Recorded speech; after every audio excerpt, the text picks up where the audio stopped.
yeah, just introductions and housekeeping. So my name's Kelly Sutton. I am the football participation manager and facilities lead from the Berks and Bucks FA. So it's my responsibility to make sure all of our affiliated clubs have good facilities to play on, and also have access and knowledge of funding that's available to them to help develop and continually improve their facilities for the membership and to keep the game progressing. As mentioned, we're also joined by Julian, for those that have just joined, and he's from the Grounds Management Association. Just a little bit of housekeeping. If we can keep all microphones muted, hopefully most of them should already be on mute. And just if you want to be on camera, that's completely up to you. Just be aware that obviously we're recording and that will be circulated around afterwards. If you have any questions at all, please do use the chat function. We've got some questions that have been taken from the survey, which we'll use to sign up with, which we'll try and answer at the end. But yeah, any other questions that come up due to any of the content or whatever, just pop them in the chat function and I will try and get Julian's attention if he can see it. Perfect. And I'll hand over to Julian to take you through the webinar. Evening, everybody. Thanks for taking the time to jump on this evening. Really brief intro to me. I'm Julian Morris, the Senior Regional Pitch Advisor from the Grounds Management Association. So for those of you that aren't familiar with GMA, we used to be called the Institute of Groundsmanship, IOG, went through a rebrand in March 2020. We support the Football Foundation through the pitch advisory service in delivery of their grass pitch improvement strategy. So we've got a team of regional pitch advisors across the country, including myself. So I cover a region covering 9 counties, which is Central East. And our roles is really supporting yourselves in terms of grass pitch improvement, grass pitch machinery, grass pitch maintenance funding, and helping to support applications to the various Football Foundation funding streams, and obviously delivering technical guidance like this evening. So thanks for taking the time this evening.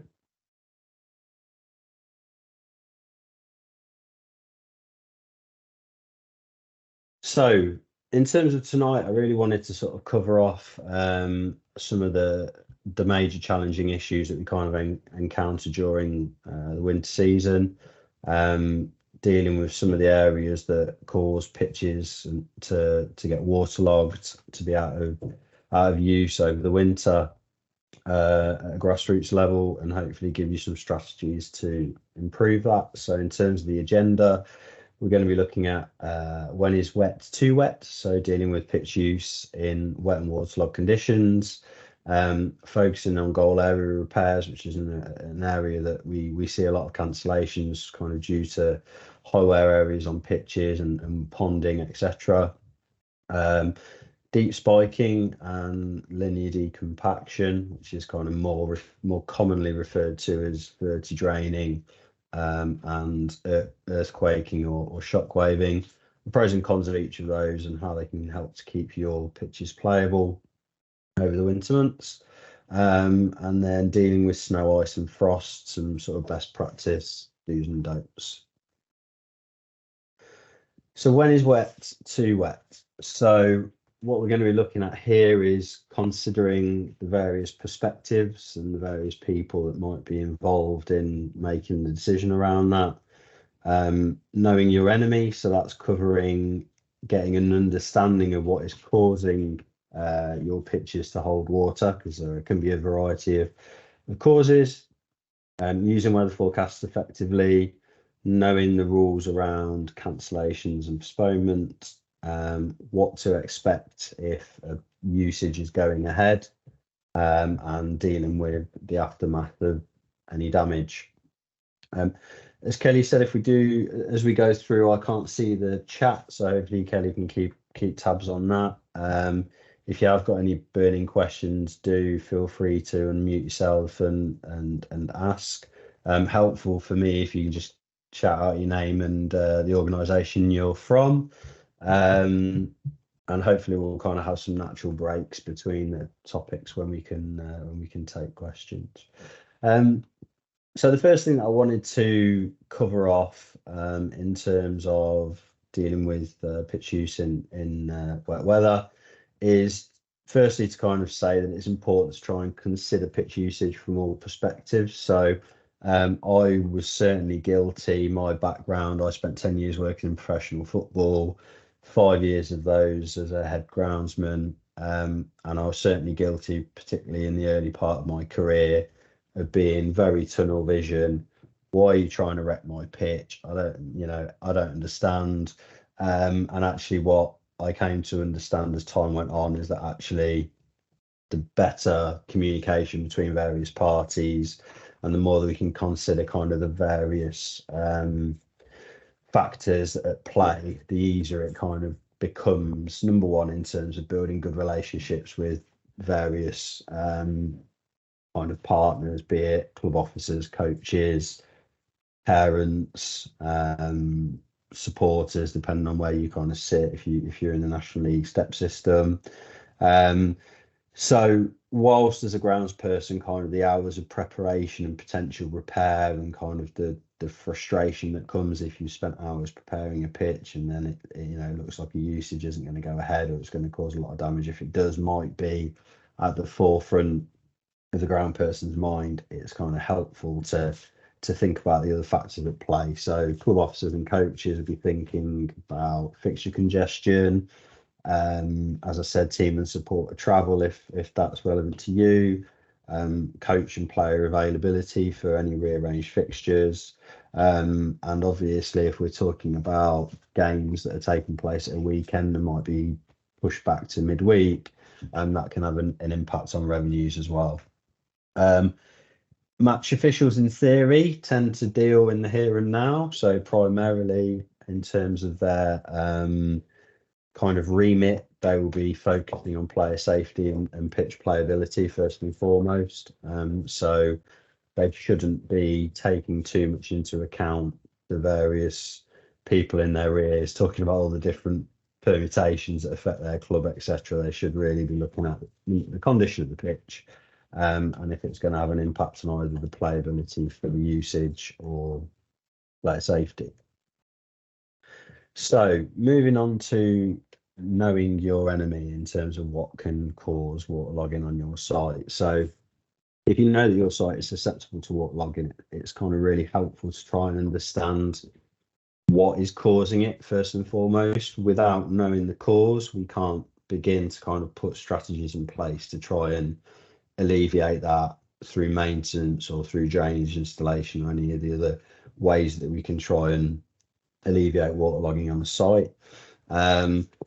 So the first option, and one that I kind of often hear referred to when I go out on site visits or when I'm discussing waterlogging with clubs, is that they'll kind of say, "Oh, we've got a high water table."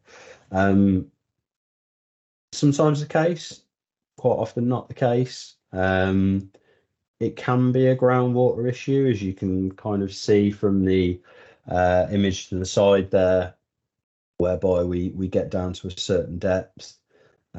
We see that there is groundwater, potentially, typically on a high water table site, might be even closer than that to the surface, and basically meaning that any rainfall, once it gets down to that depth, has got nowhere to go, so nowhere to drain to in the subsoil.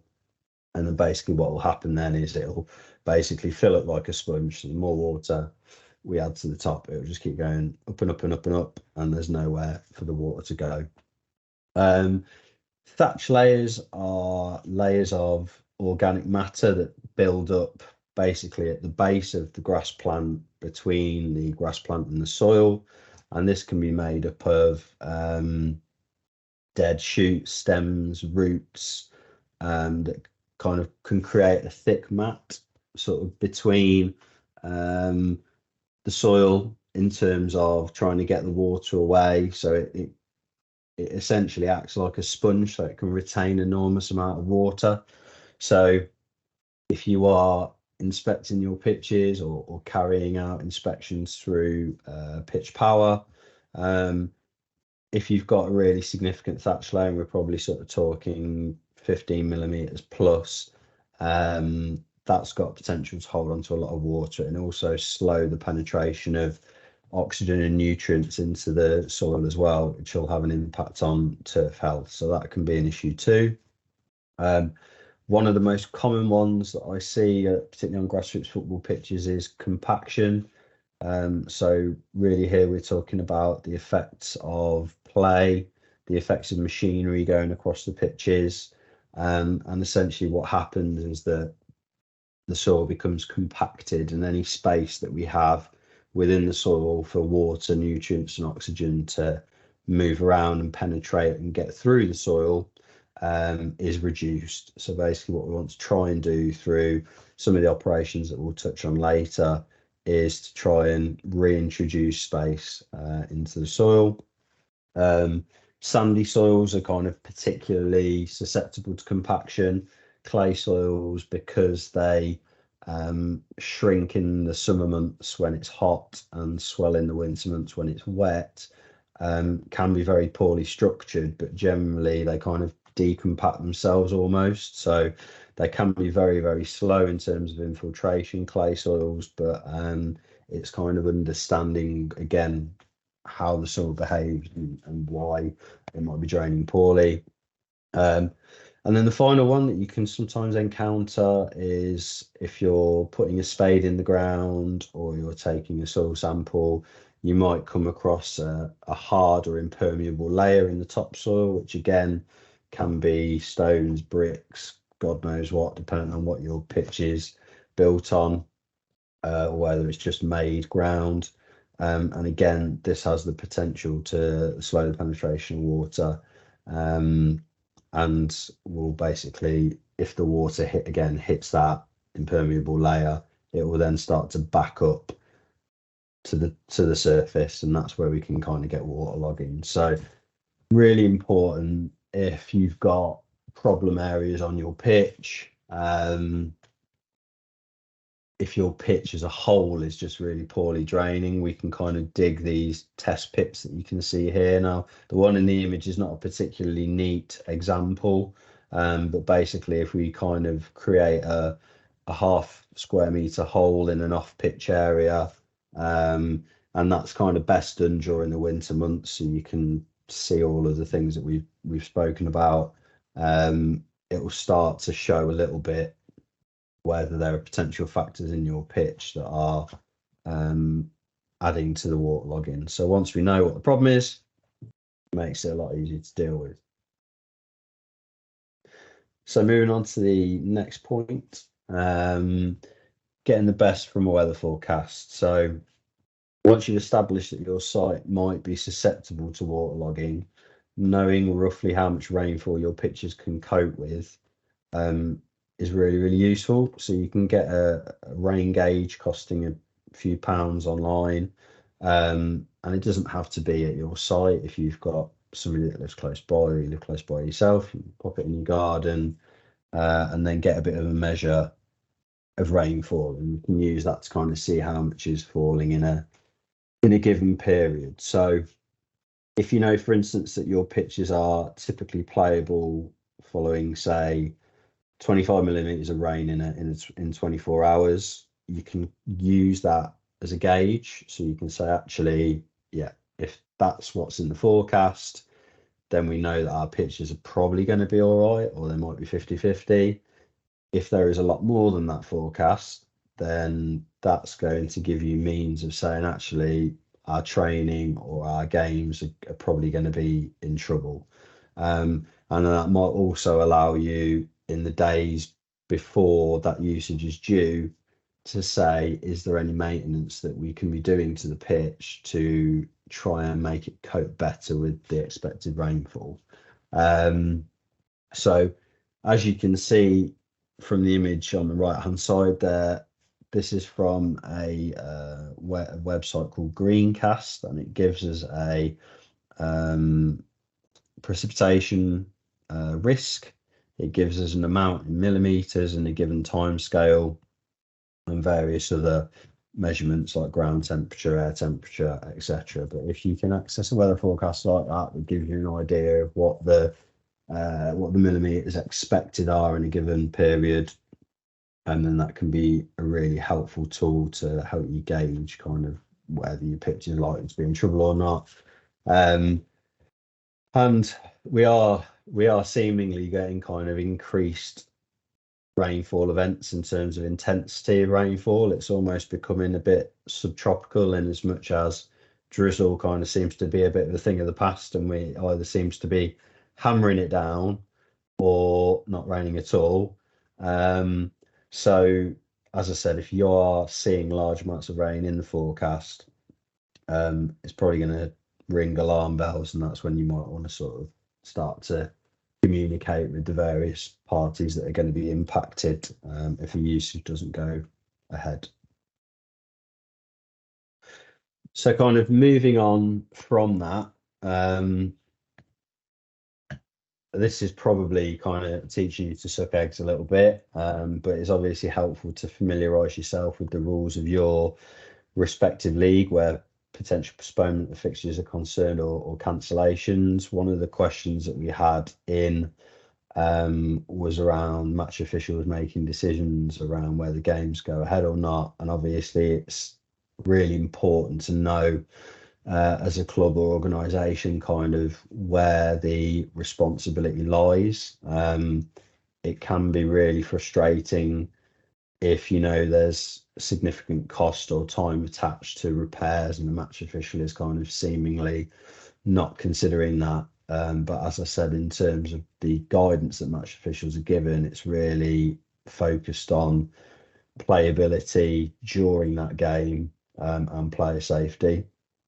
Some leagues will allow home club venues to postpone a match, but as I said, in many instances it will come down to the match official, and that's pretty common. As I said, everybody will have their own set of priorities when thinking about whether a fixture or training session should go ahead or not. So don't necessarily expect that people will look at the pitch from the same perspective as you, particularly if you're the grounds person, you're the person responsible for reinstating the pitch. You know, and be looking at it from a variety of different angles. If you are expecting weather to disrupt play using some of the tools that we've spoken about already, try and communicate that within the club at the earliest possible opportunity. And importantly, make sure you express your concerns on the potential impacts on the playing surface, both in the short and long term. That's going to help if you're a grounds person on the call to safeguard you a little bit. You know, if you're really, really against a game or training session going ahead because of the condition of the pitch, and you've recorded that, you've documented it, you've sent an email or a text or whatever it might be, if then further down the line the pitch condition deteriorates later in the winter because you've had a lot of grass coverage lost due to usage in poor weather, then it kind of offers a degree of protection to yourself that you know you did sort of object to the pitch being used. Now obviously we want, you know, football pitches are there to be played on.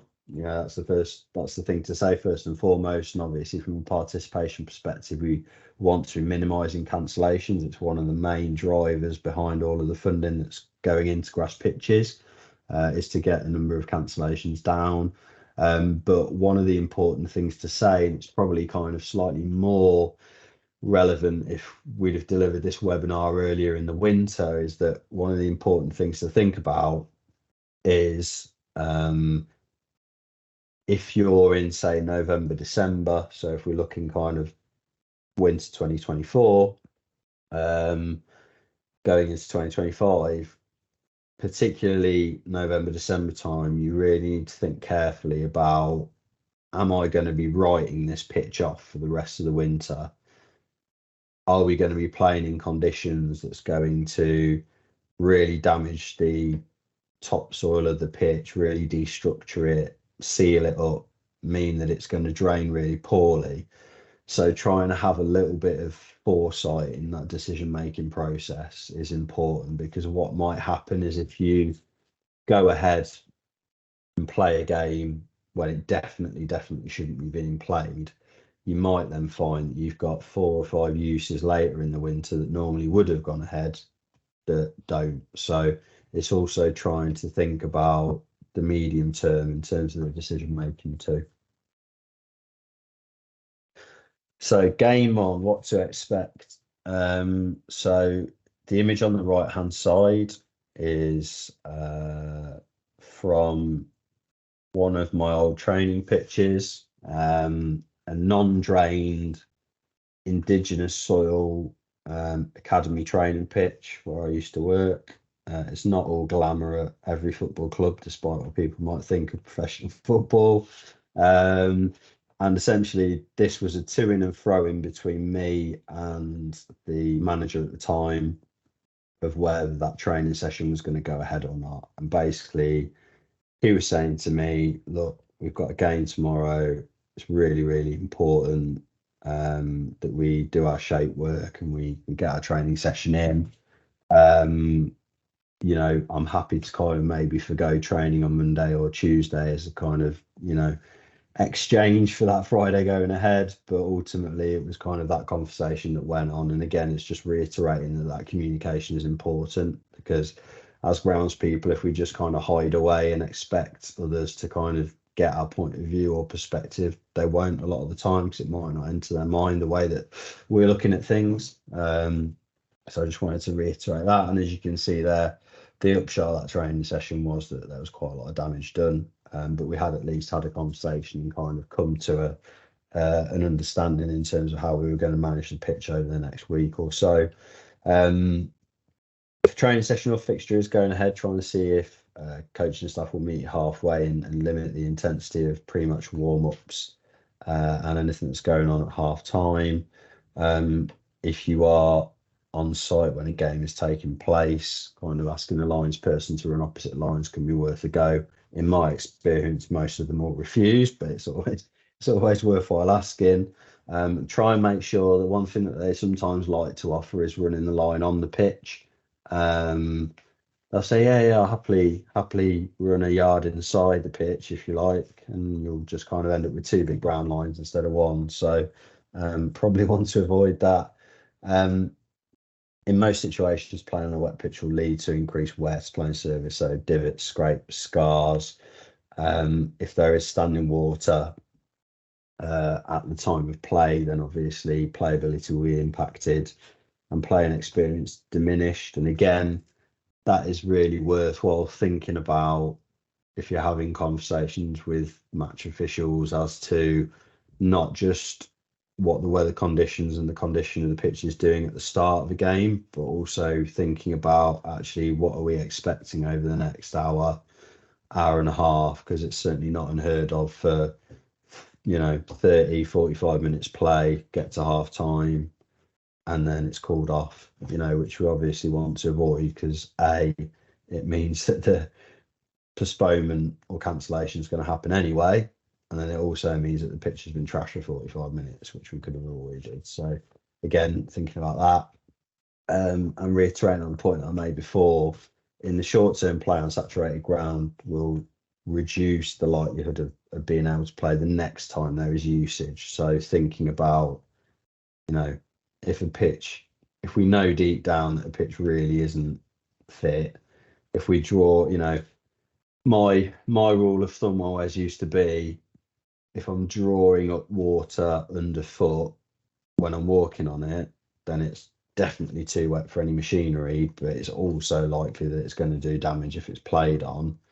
From an official's perspective, they're only really interested if there is standing water and the ball roll is affected or the ball bounce is affected.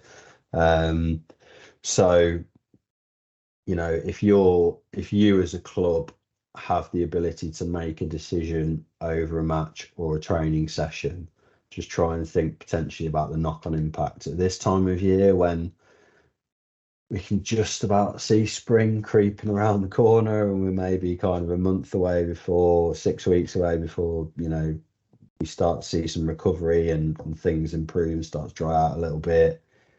It can be a little bit more worth the gamble, but just reiterating that point that we don't want to be kind of writing off a pitch for a whole winter sort of in November time.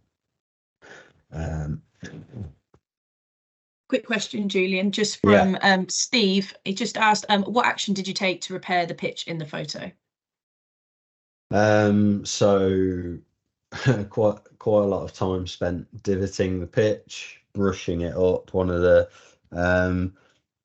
things that I'd kind of always say is that it's I'll touch on it a little bit on this slide, is that it's as important to know when to stay off the pitch as when to do something. As well as having 10 years in pro football, I've been a grassroots volunteer since the age of 15, so over 20 years now. And I think one of the things that I've learned as a volunteer is that it can be really tempting when you've got a given window of time in your week or a given day when you've got time to do something, to be desperately keen to like get on the pitch and do something. And actually sometimes the best thing that we can do with the pitch, particularly in terms of drainage, is to accept that the soil conditions aren't fit and we've got to stay off it until it dries out adequately.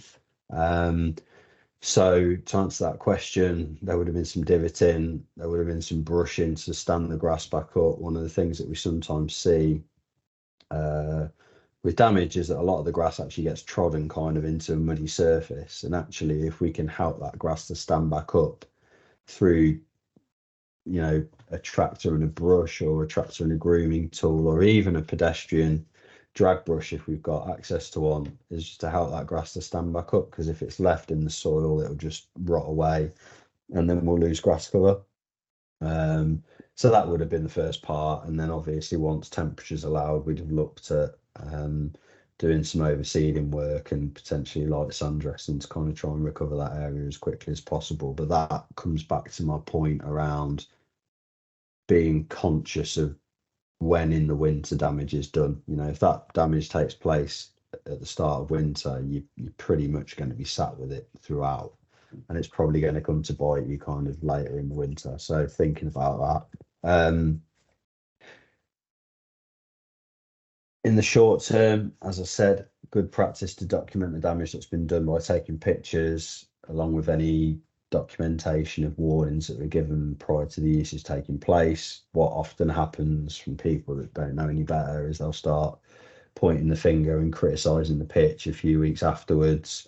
In my experience, people have got very short memories, because football is literally like one roller coaster from one fixture to the next, like throughout the playing season. So people are quick to forget that game that happened 3 weeks ago in torrential rain.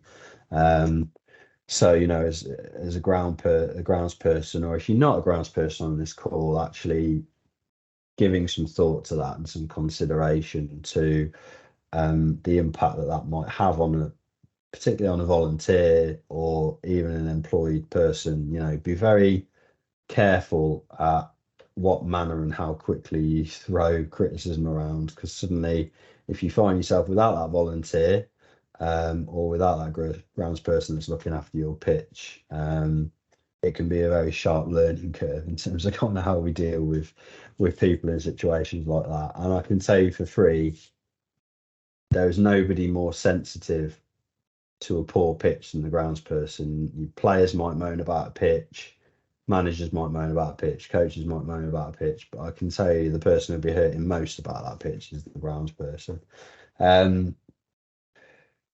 Keeping off the pitch, so if the pitch is saturated and muddy, and absolutely if there's standing water off it, like I said, sometimes the best and bravest decision is just to keep off it altogether until soil conditions are appropriate, that some work can take place. Do not under any circumstances be tempted to roll a wet pitch, because basically what that will do is it will seal it up. If you imagine you've got a piece of dough rolled out on a breadboard and you wet it down and you roll it, that's basically what you're doing with soil. If you are putting a heavy roller over it, it will basically squeeze all of that space out of the soil where the water might be able to penetrate through, and you'll just end up with like a sheen of water on top. So under no circumstances, if there is any hint of saturation of the soil, let alone standing water on top, go anywhere near it ideally with machinery at all, but definitely not with a roller. Divot repair, really onerous. I probably spent, my time working on training grounds, probably about 3 hours most days doing divot repair. There's a reason why you see all the people on Football League and Premier League grounds divoting after a game, divoting at half time, because although it's very onerous, it's one of the simplest, least intrusive and important ways to repair a pitch. So even if you can spend half an hour after a game putting the biggest damage back, it's time well spent. As I said, pedestrian drag brush can help to stand the grass back up. And only once there's evidence of no water being drawn up underfoot when you're walking across the surface should any use of machinery be considered, because otherwise, as I said, we are just sealing and squeezing the life out of that pitch. This example on the right hand side is a really, really good one of what happens if we do works in the wrong conditions. The eagle-eyed of you might notice that there are some holes in the sort of bottom part of the image. And basically what happened here was, again, pressure from a manager and coach to get a training session on. And the pitch was verti-drained. And then we got that particular training session on. But when I was talking about that appreciation of what the consequences of getting that usage on might be, what essentially happens when you drive a solid 30 drain tine into a pitch that's wet through is that it's a little bit like running your finger down wet plasticine. You just completely seal the side of the soil up inside. So what actually happens here is you've got a pitch that's full of holes, and basically they're like test tubes. They're all the holes are full of water. So all of this saturation wasn't evident before the verti-draining was done, but because that verti-draining was done to get a particular training session on, a few days later, it then made the pitch worse. So again, it's been really, really conscious of the timing of certain things, and knowing when to say no and when not to do stuff. And the medium term, once the pitch has dried out adequately, it's thinking about aeration and decompaction work that we can do to alleviate what's been caused through the playing in wet conditions. This will help to reintroduce some of that space in the soil that's referred to as pore space, where water, nutrients and oxygen can circulate. And if pitches are severely worn and they kind of don't recover adequately on their own, then it's obviously those kind of renovation works, overseeding, potential applications of sand that we might need to make to reinstate grass coverage and try and make sure that we don't kind of get an invasion of weeds, and making sure that the pitches are as fit as they can be, of course, for the following season. It's probably a good place to stop for any questions that we've got. No more have come through on chat at the minute. No, cool. I'll give people like 10 seconds to unmute themselves and shout at me if they want. If not, I'll get on with it.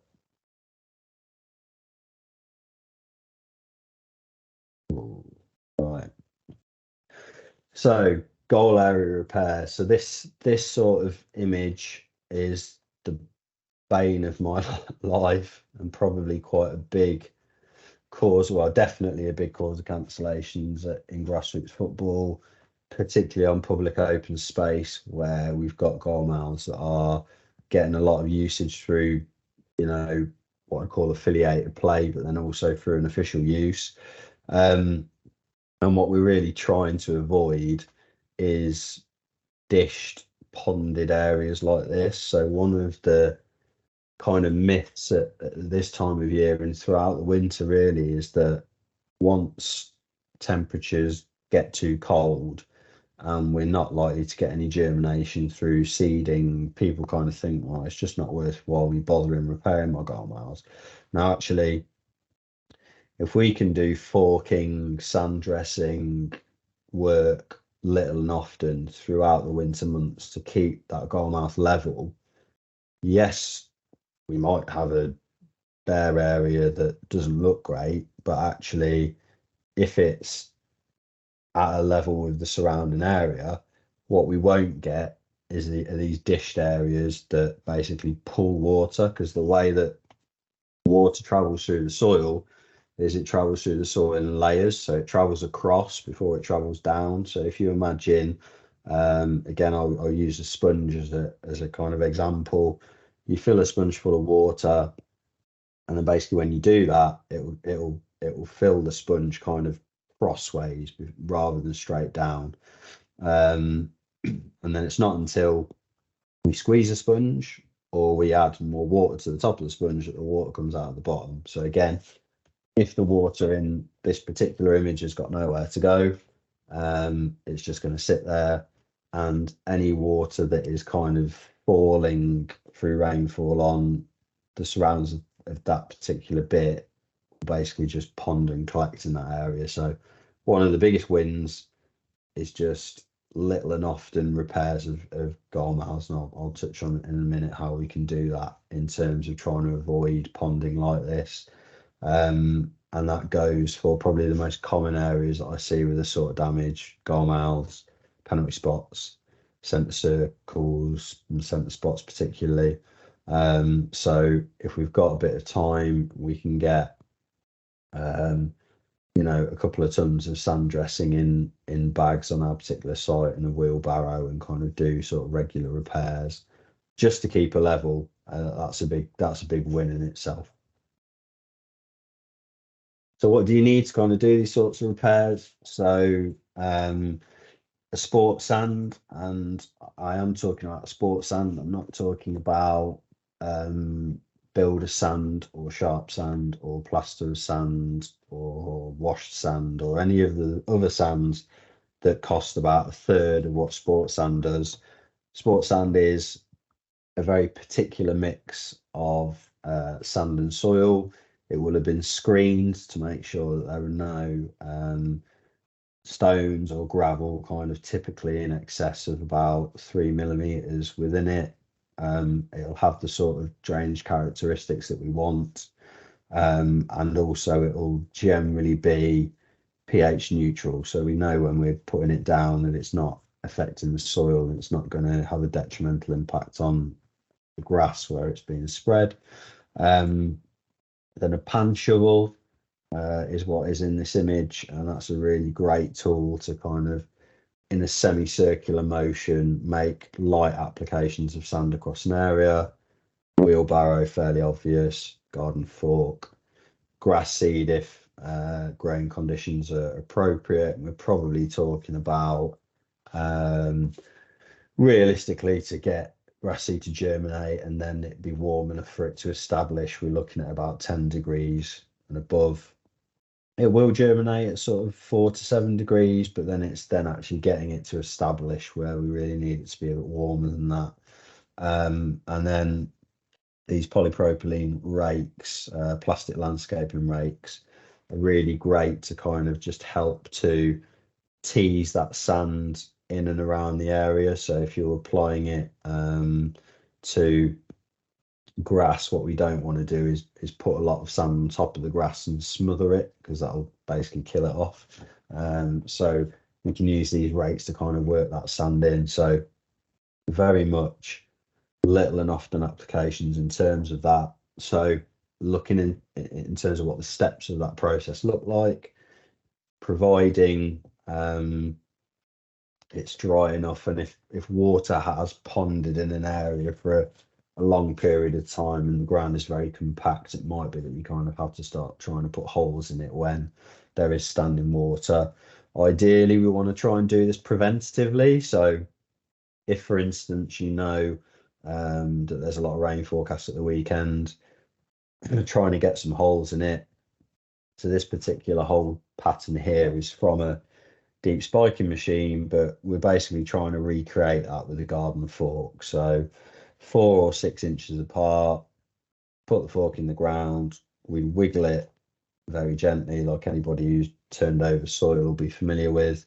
And that helps to kind of fracture the ground underneath and create those channels for the water to travel through.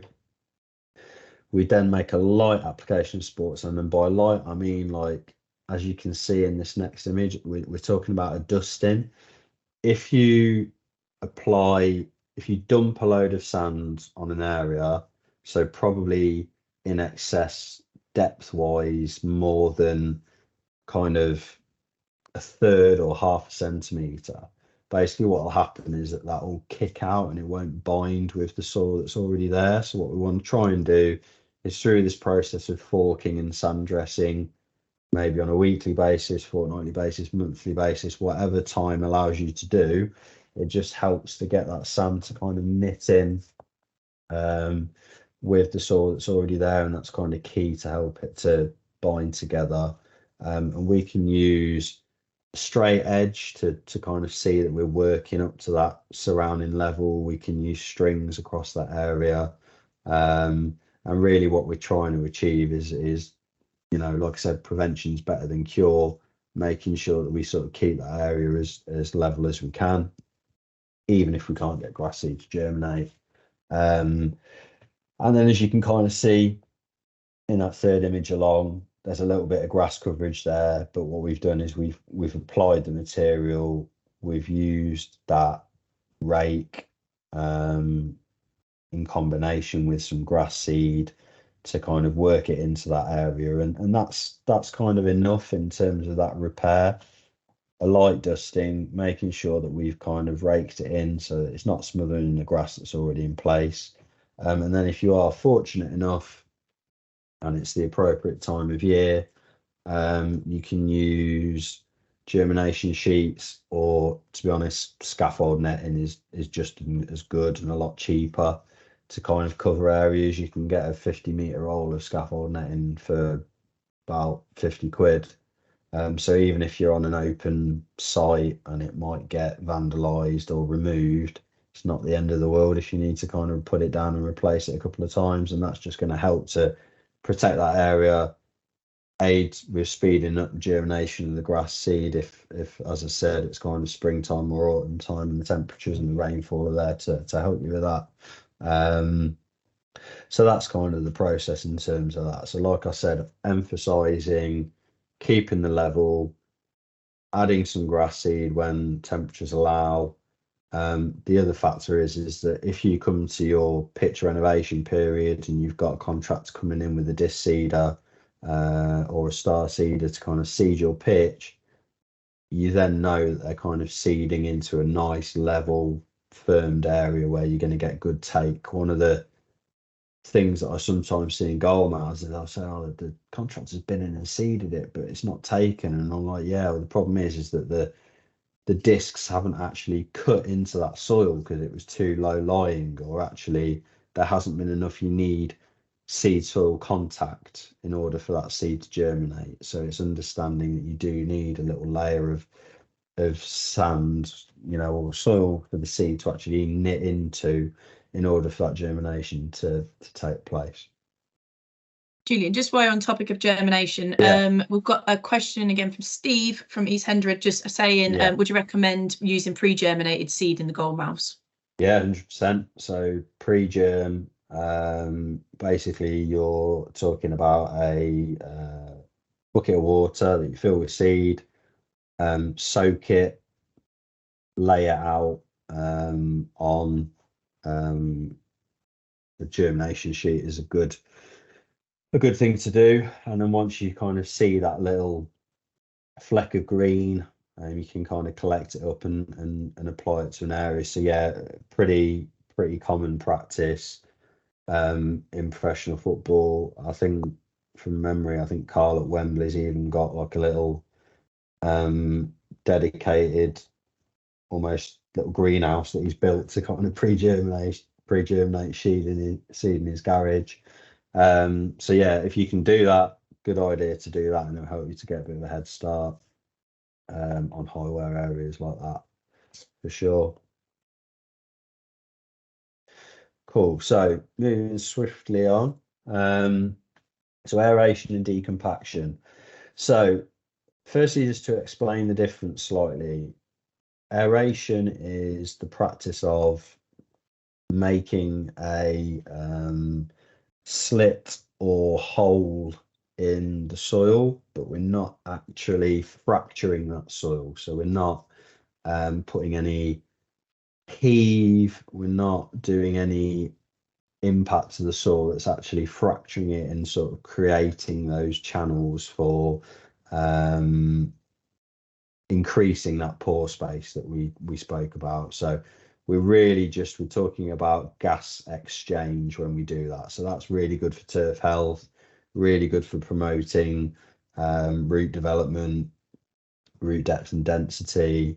It will help to a degree with water penetration, but we're really there talking about slitting, sour rolling, practices like that are using a trailed attachment like that slitter that's the middle image, but it's not actually got any fracturing effect. Decompaction, by contrast, is using a deep spiker or a linear decompaction machine like you can see in that bottom image, where in the case of the deep spiker, the machine is moving forward, and as the tines go into the ground, they heave slightly, so they'll go at a slight angle with the forward momentum of the machine, and then they'll have a fracturing effect. With the machine at the bottom, it's putting in channels, as you can see, but that machine actually vibrates, so it's actually creating that sort of vibration. So in terms of the most common form, vertidraining, which is the brand's name, so I'd refer to it as deep spiking, is pretty commonplace. Linear decompaction, often referred to as shockwaving or vertiquaking, or earthquaking is that practice at the bottom. They kind of both have their pros and cons. Vertidraining, some people kind of think of it as a bit of a silver bullet and think, oh, if I get my pitch spikes, it's never going to hold water again. It's going to cure my drainage woes. As we kind of spoke about earlier on, if the cause of your drainage issues are that you've got compacted soils or that you've got a hard layer, and the vertidrain can help to get through that, and then actually you've got a permeable soil underneath, it might well be that that actually will make a real big difference to your pitch. And actually, if you can break that up and you find that, say, the top centimeters of your top 10 centimeter of your soil is quite wet, but actually it gets drier as you get to depth, it's probably a really, really good option for you. Conversely, if you've got one of the other problems like a high water table or an impermeable layer that can't be dealt with through decompaction, then there's still lots of value in terms of turf health and getting the water down to that layer more quickly in doing this, but it's not going to kind of cure your waterlogging issues in that way. In terms of timing, linear decompaction, because it creates slits, particularly if you've got clay soils, they are very susceptible to drying and cracking in the summer months. So be really, really cautious about how late in the winter you do that linear decompaction work. Generally, if people can afford to decompact twice a year at a grassroots level, I'll say do a vertidrain in the spring and do a linear decompaction in the autumn, because basically that's giving those slits enough time to kind of heal, if that makes sense, before you get to kind of the spring and the soil starts to dry out and those cracks might widen and open up. So I have unfortunately seen a few pictures where they've had linear decompaction done quite late, sort of March, April time, and then they get a dry May, June, and then actually you end up with a pitch that's got kind of centimetre wide cracks or worse, where that's taking place. Probably not such a concern if you've got sandy soils, but if you've got clay soils, it's really something to be conscious of.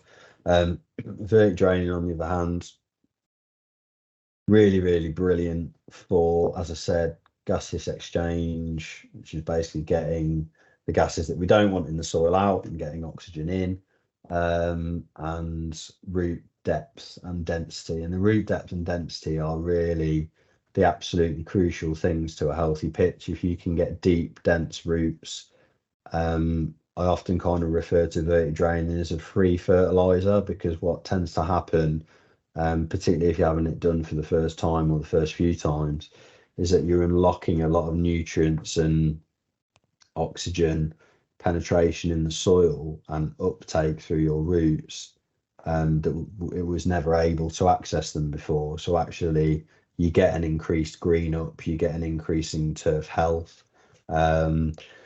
So, you know, beyond mowing and marking, probably deep spiking would be the next kind of thing on my wish list if I had the money to do it.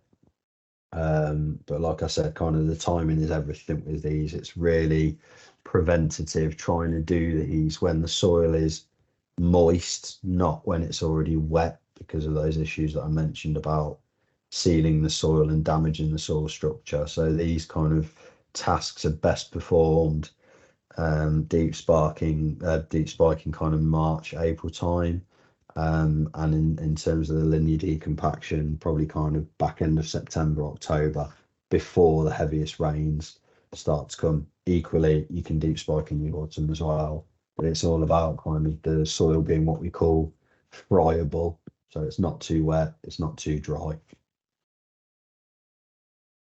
Again, just before you move on, Julian, another question. Are pedestrian aerators like a Procore 648 equally as effective as a tractor called vertidraining?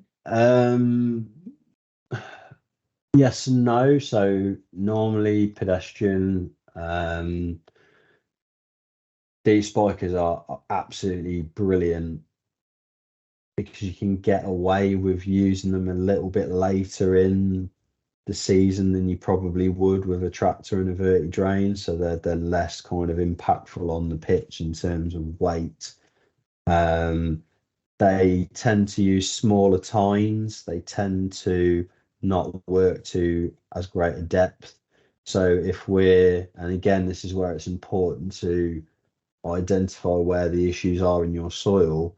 If you've got kind of a compacted or impermeable layer at 9 inches depth, and a Procore is only going to work to 6 inches depth, then I'm not saying it's a waste of time by any means, but it might not be addressing the biggest issue in terms of your soils.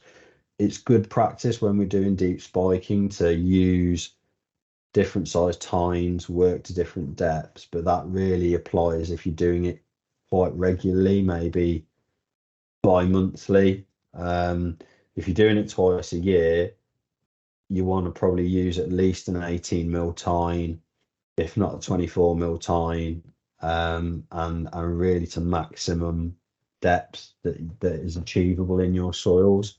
So yeah, pedestrian deep spikers can be absolutely brilliant, but again, it's kind of the right situation and what we're trying to achieve with those. They can be a really nice option on a if we've got a step system pitch that's kind of a show pitch, and we haven't got the turning space for a big tractor and a big vertic drain, they can be a really good option.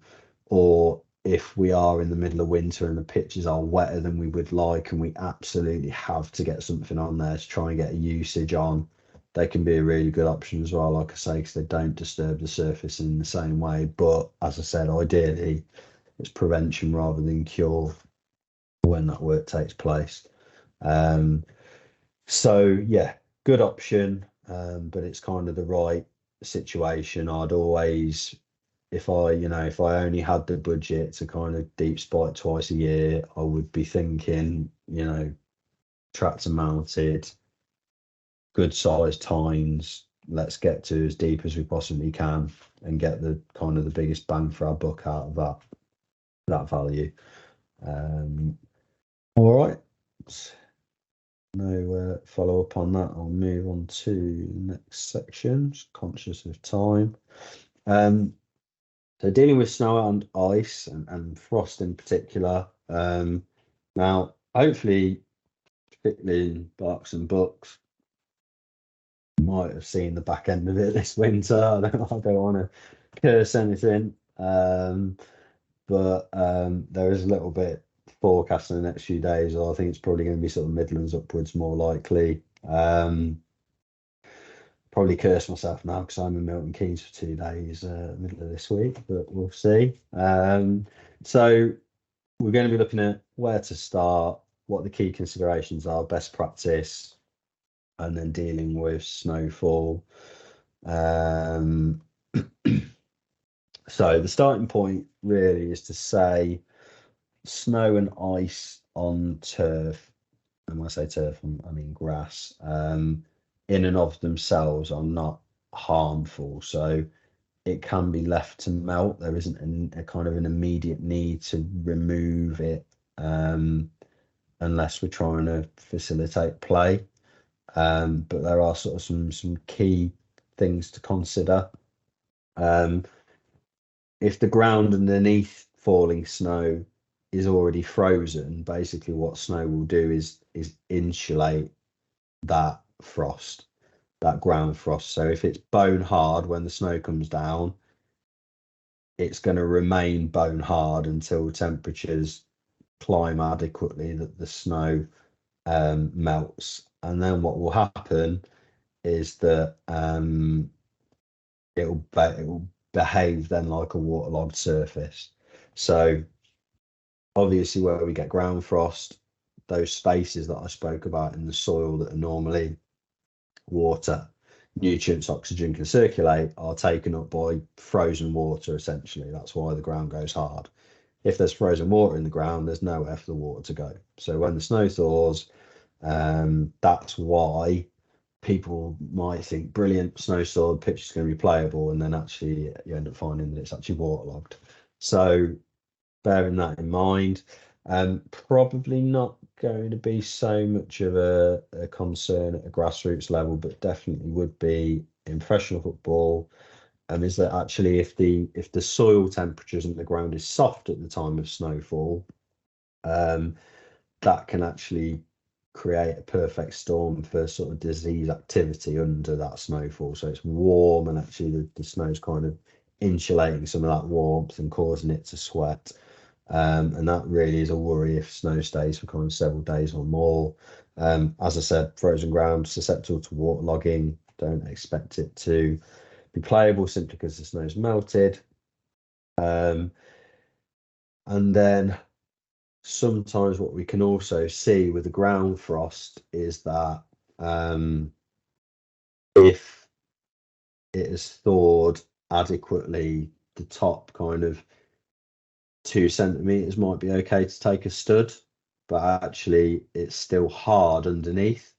And then what we can sometimes get, that can be an absolute nightmare for groundsperson in terms of damage, because then what happens is the grass kind of shears out the top. So when a boot goes through that surface, basically because it's hard underneath and it's soft on top, it just kind of scrapes out the top. So it can really, really cause a lot of damage. So worthwhile, I kind of prefer a plastic peg rather than using a key to try and make sure that the whole surface is actually thawed out before it's played on, if at all possible.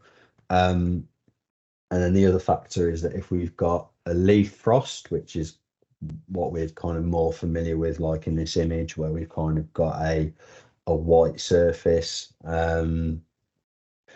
it'll typically clear on an unshaded area by mid-morning. But what you might find if you've got an early kick-off or an evening game, temperatures can drop again if it's an evening game, and frost can suddenly sort of come in and take you by surprise during a match. But particularly if you've got shaded areas, if it's under tree lines or you've got a stand or whatever it might be, they're going to take a lot longer to thaw out and will become colder more quickly because they're not getting the same amount of sunlight. And then the other factor to consider, if you've got bare goal mouths, bare areas of your pitch, they are going to get a lot harder, a lot faster than areas that have got good grass coverage. So if you've got particular problem areas of your pitch, think about whether it's possible just to cover, if you just to cover a goal mouth or something like that. And when we were talking about the timing of deep spiking earlier, I did see a Football League pitch recently where it had been deep spiked a few days prior to very, very cold temperatures coming in. And then no surprise really, that pitch was the game was postponed. Because basically what happens is that you're creating holes for all that cold air to get straight into the soil. So any spiking work that takes place in the run up to really cold temperatures, number one, all of that cold air is getting straight to your roots and it's going to shock and stress the grass plant. But also you're basically creating loads of holes for all that cold air to get straight into the ground, and it will harden it up so quick. So a couple of things to think about there in terms of the timing of work. Best practice: avoid any foot traffic or taking machinery on turf when there is a leaf frost.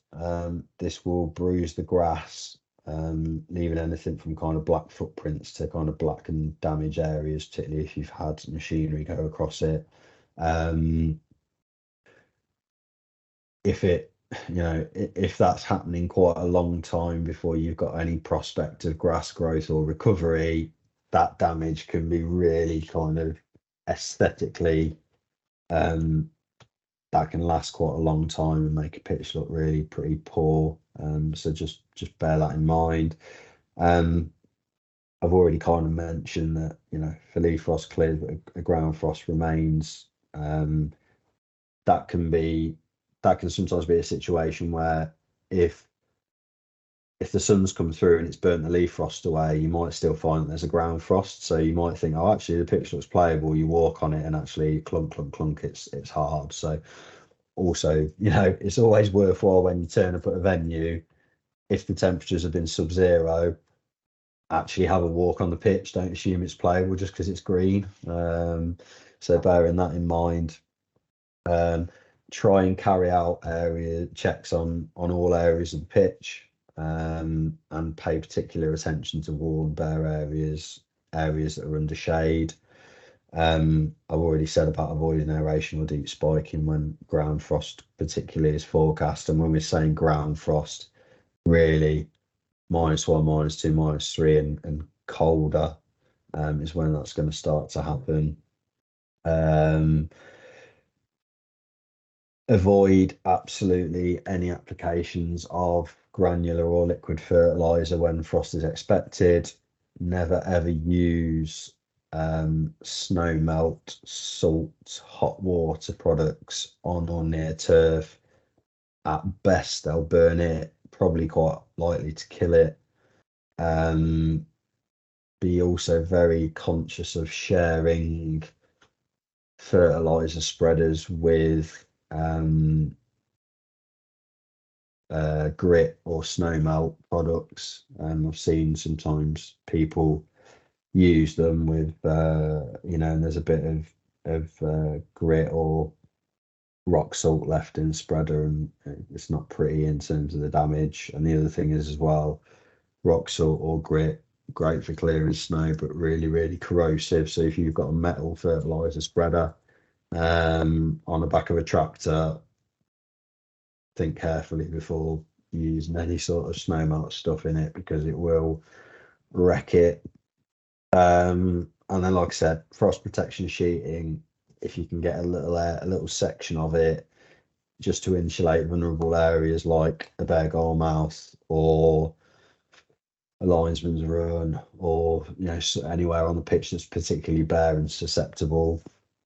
Obviously, professional football, full pitch covers are pretty commonplace, even the sort of heating and grow lights. But like I said, at a grassroots level, protecting goal mouths is a good place to start.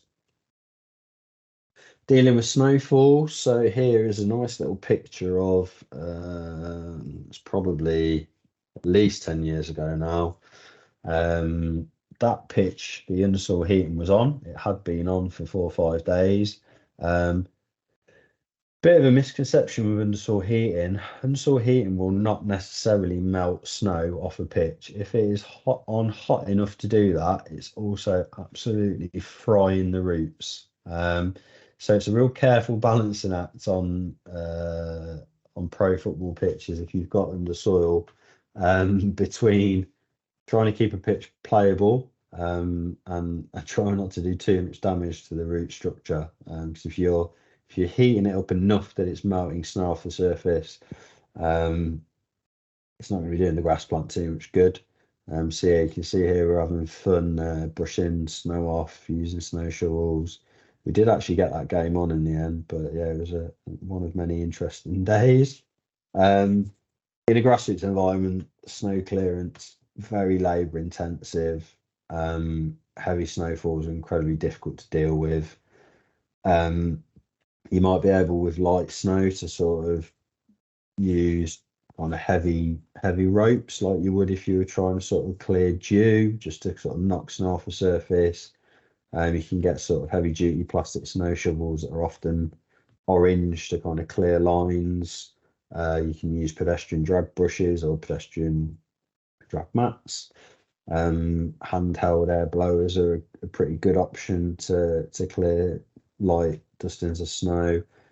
Try and avoid using machinery on snow-covered pitches if you can. Realistically, in a grassroots environment, large snowfalls require really significant workforce and time to remove, and particularly if the financial impact is limited, whilst kind of postponements, cancellations aren't desirable, it might just not be a viable option to be clearing that snow. Sometimes you have to accept that you can't beat Mother Nature. If you are expecting snow, good idea to mark a pitch in a different colour. So sky blue or red are fairly common in terms of visibility of lines. They can be good as well if you're expecting fog. And last but not least, a good little dig from somebody who loves natural grass. 3G pitches are not all weather. If you have got snow on a 3G pitch and you try and clear that snow off, what you will end up with is big piles of rubber crumb around the edge of your pitch. That's going to be very, very expensive to redistribute or add back to that surface. So whilst 3G pitches like to be touted as all weather, obviously refer to those of you managing 3G pitches, obviously refer to manufacturer's guidance, but I haven't personally learned the hard way, but I've seen 3G pitches at pro clubs brushed because an academy coach or etc. was insistent that they wanted to train, and it came at quite a significant cost to either redisperse, or most of the time that rubber crumb is then basically has to be removed because it's just become contaminated with snow and fuel and God knows what, and basically you have to get somebody to come in and spread new material. So yeah, costly. So do bear that in mind if you're maintaining a 3G pitch. Before we have questions, just a little plug from me. So part of my role as senior regional pitch advisor is managing the Football Foundation groundskeeping community.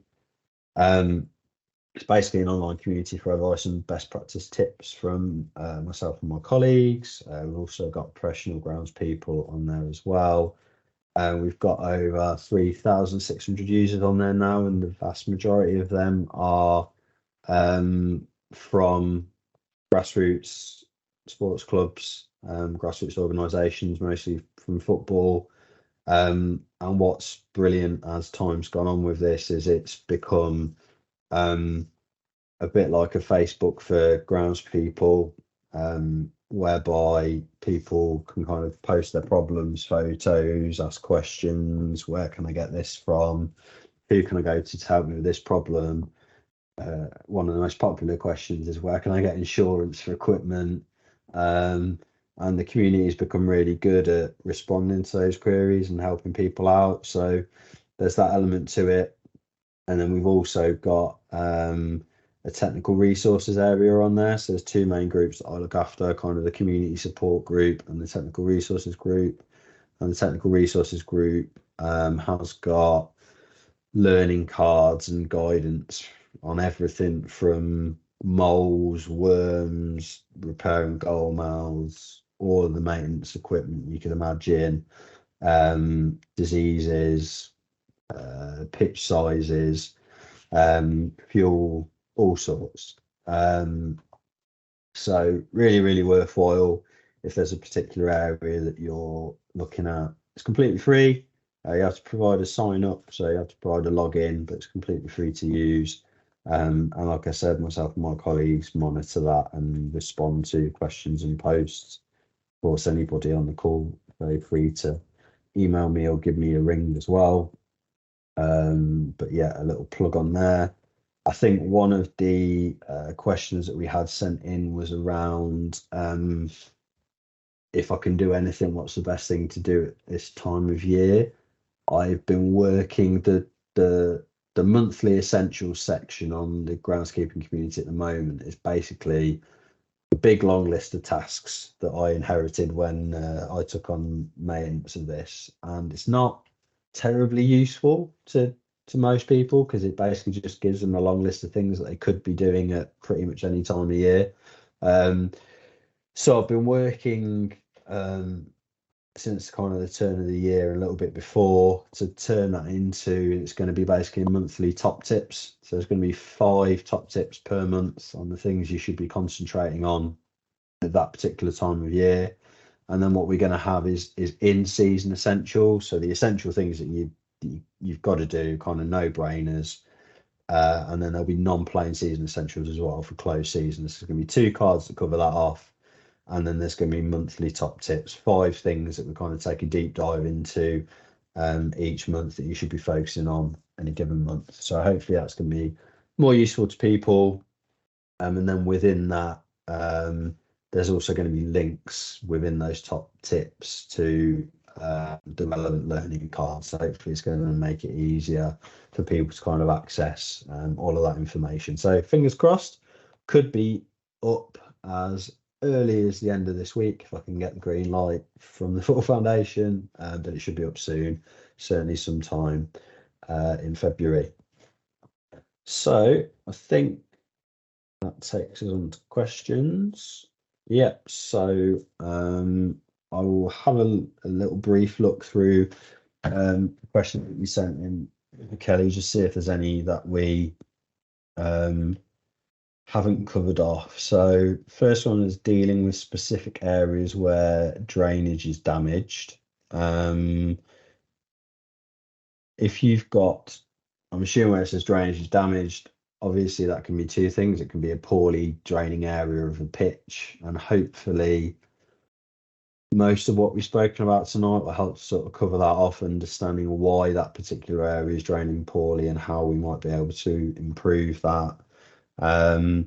If it is a particular area where we've got a drainage system and we think there might be an issue, really what we need to try and do is expose that and have a look if we've got a collapsed drain or we've got some backfill that's migrated and it's not working kind of as well as it should. We're probably getting into the realms there where you might have to ask a professional consultant or other to come out and look at it for you, or a drainage specialist.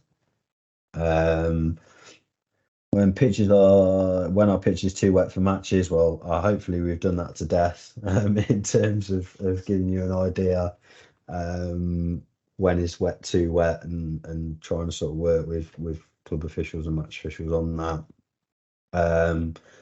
Accessing to hiring equipment and or contractors. One of the things that Kelly and I have spoken about in terms of post-grant support and support for clubs is trying to build up a bit of a list in Barks and Books of people that you can approach and go to in terms of that.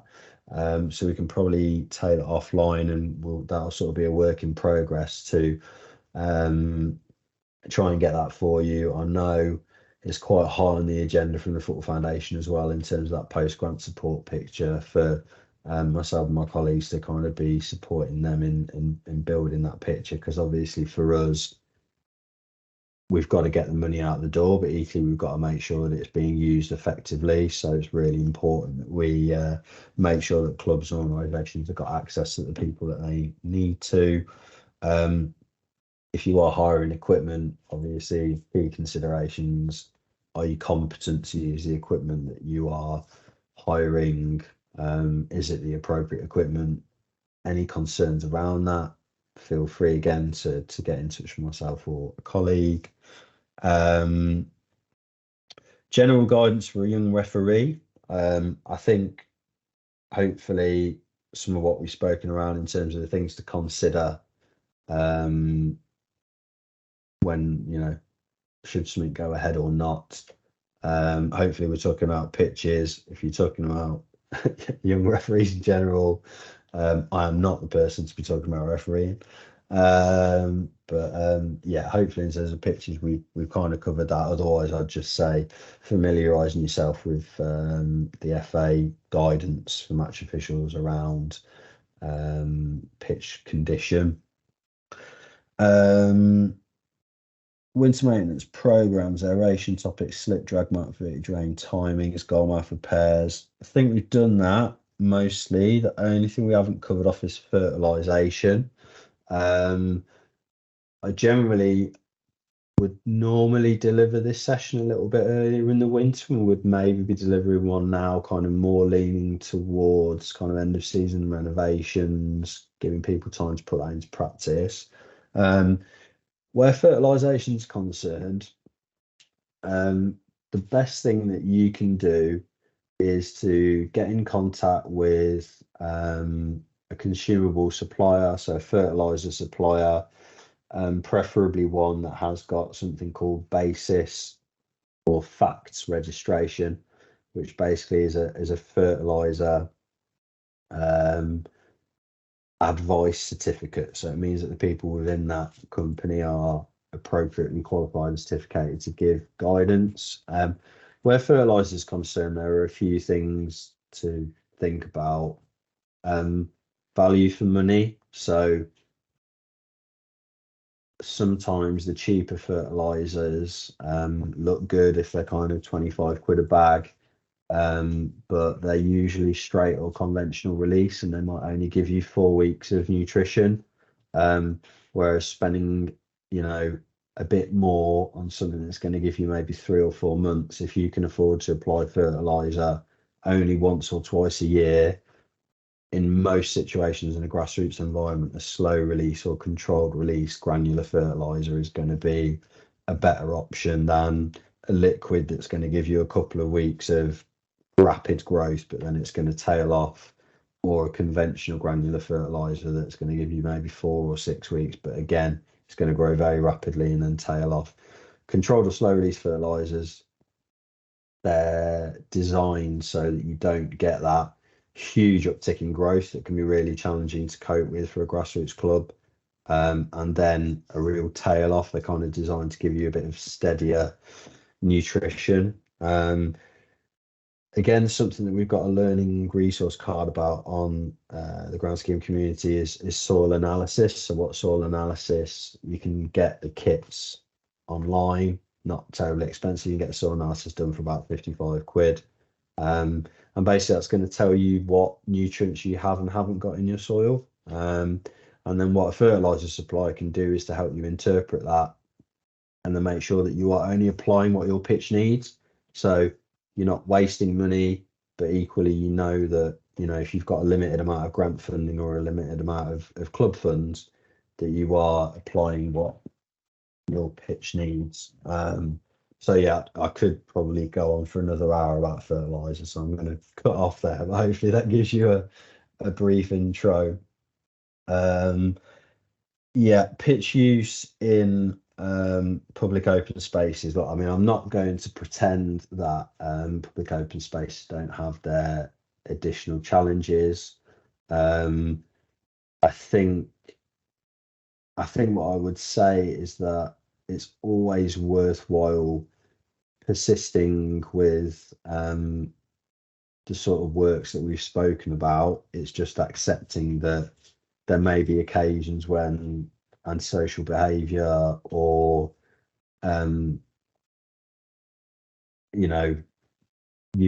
unofficial usage take place that are not desirable to us. But I think what I would say is doing more than the norm is better than doing nothing at all. So it's kind of I do have quite a lot of sympathy for local authorities, because I think if people actually saw what it costs to maintain a good quality grass pitch versus what people are paying to use a grass pitch, the 50 quid a game that you're paying is probably about a tenth of what it actually costs to manage that surface on a weekly basis, if you think about fuel, wages, materials.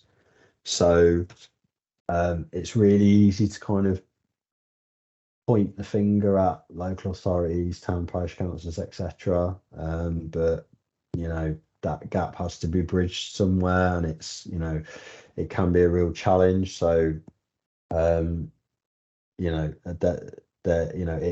do have sympathies for local authorities, and we're looking at ways again within our programs that we can support them to improve things. Competitive rates on grass seed fertilizer, topsoil. Always work and deal with a rep would be my number one bit of advice. The RRPs that are advertised online, and there are a few big fertilizer suppliers that will allow you to purchase online straight off the bat. Those costs are always about 20-25% more than you will pay if you speak to a rep.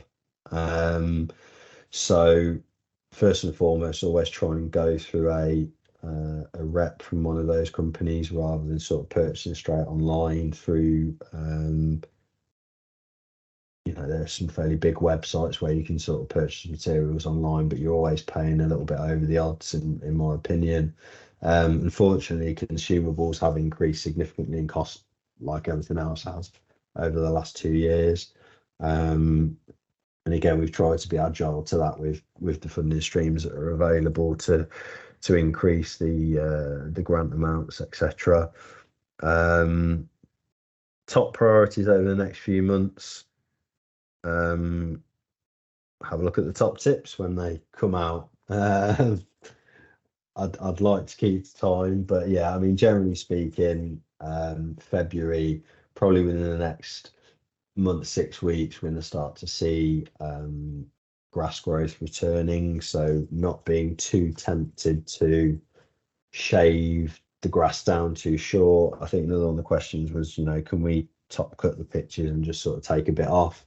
Yes, you can. Bear in mind the kind of within reason, the longer your grass, the longer and more dense your root structure, and the more grass leaf there is available to take in energy and photosynthesize. So, trying to keep the grass a little bit longer if you can get away with it, certainly until it's really, really actively growing.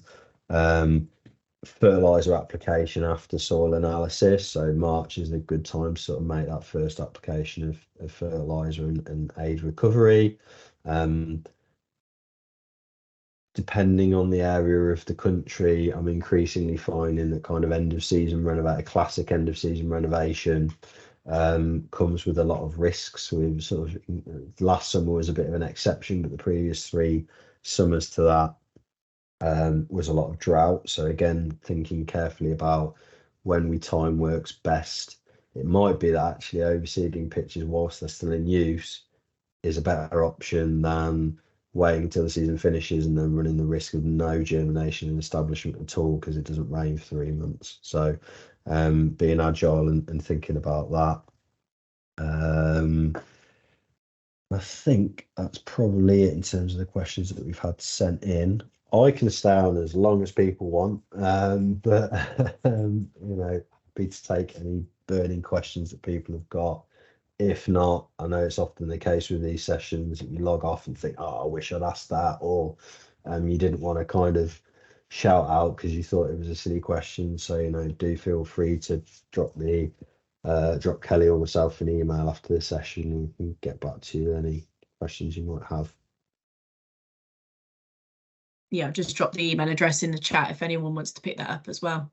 But yeah, that's brilliant. Thank you very much, Julian. And obviously, thank you very much, everyone, again, for your time this evening. Appreciate there's a big range of attendees on the call, from clubs to leagues to, we know we've got a referee on there now, and town and parish councils as well. So hopefully you found some of the information, if not all of it, useful, and I'm sure there'll be a benefit in there to either yourselves or the clubs that use your sites moving forward. But yeah, again, thanks to Julian for pulling all that together and obviously presenting it. It's been really really useful. And as well, just to let you know, hopefully this is the beginning of more support towards our grounds people and people that support our grounds volunteers. It's something we know we need to do a lot more work in this space to make sure that they feel supported and they've got that information to really get those good facilities and make them available for our clubs to enhance the grassroots football offering and make the matchday experience as positive as possible. So we're going to be looking at running some more sort of CPD sessions through workshops, webinars, and hopefully face-to-face sessions as well, where myself and Julian spoke about getting in some contractors and some machinery to be a little bit more hands-on rather than it all just being online and behind screens. So hopefully something to look forward to later on in the year. And then with the information from tonight, obviously we've done a recording. So as soon as we get that up on our YouTube, I'll circulate the link for that, and also some useful links for like the Hive and the Football Foundation funding, which I've also dropped in the chat as well. And yeah, as Julian said, if any questions pop up either now or over the next couple of days, whenever, just drop us an email and we'll get back to you as soon as possible. But I'll also be staying on if there's any other questions at all from this evening. But if not, again, thanks to Julian, thanks for your time, and I hope you have a lovely rest of the week.